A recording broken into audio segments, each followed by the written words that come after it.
What's up, everyone? I am the KnK, and this is my quickie review of Crisis on Infinite Earths from the CW's Arrowverse series.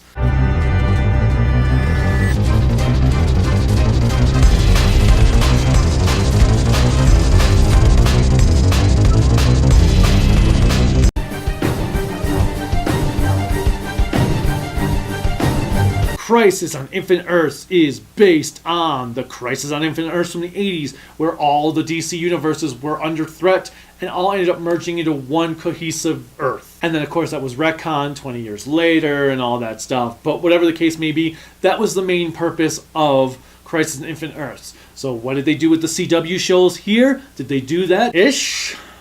They actually kind of made it even more confusing now? And it doesn't help that this was, without a doubt, the worst crossover of the entire series thus far.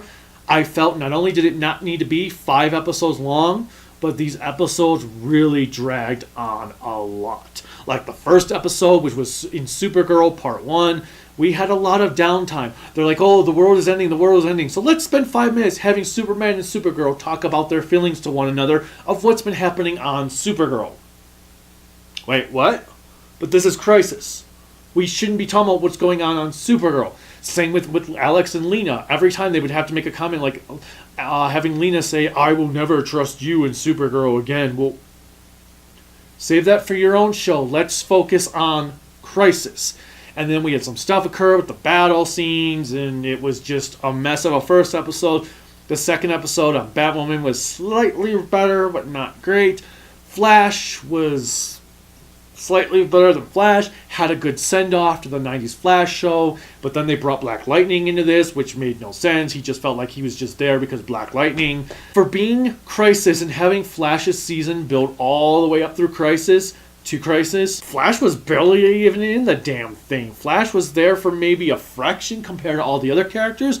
I think Batwoman had more screen time than Flash in this thing. The fight scenes were not really all that great. Like, even the Arrow part. Arrow has had some really impressive camera work throughout the last several seasons, where even the bad episodes of Arrow have been able to be saved by its camera work and its fight scenes.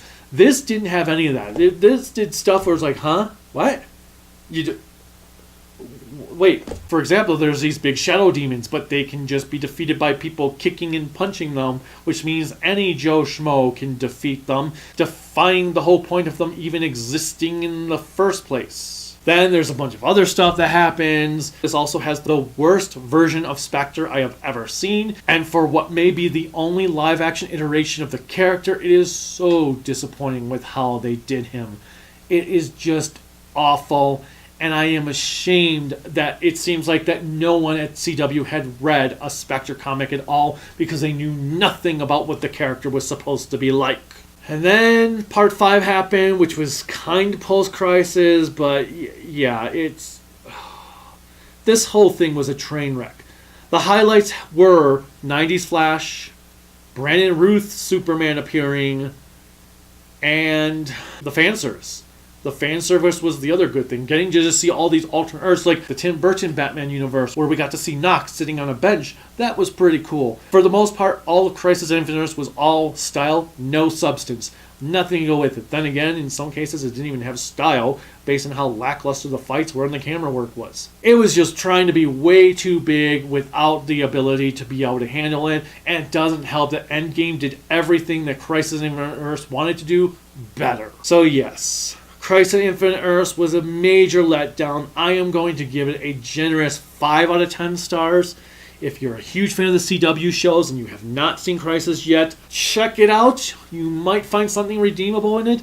I did like the alternate take on Batman with Kevin Conroy, and the Marv Wolfman cameo was pretty cool. But otherwise, it was horrible. It was dragged out so much that even classic Doctor Who would be like, damn. Have you seen Crisis on Infinite Earths? What did you think of it? Did you drop these CW/DC shows years ago? Whatever the case may be, let me know in the comments. Click like, click subscribe, click the bell notification, click whatever else YouTube has you clicking on to support me. You can support me on Patreon at KnK, Facebook at KnK, Twitter at KnK, and my website at creativitybydesignllc.com. Until next time, bye.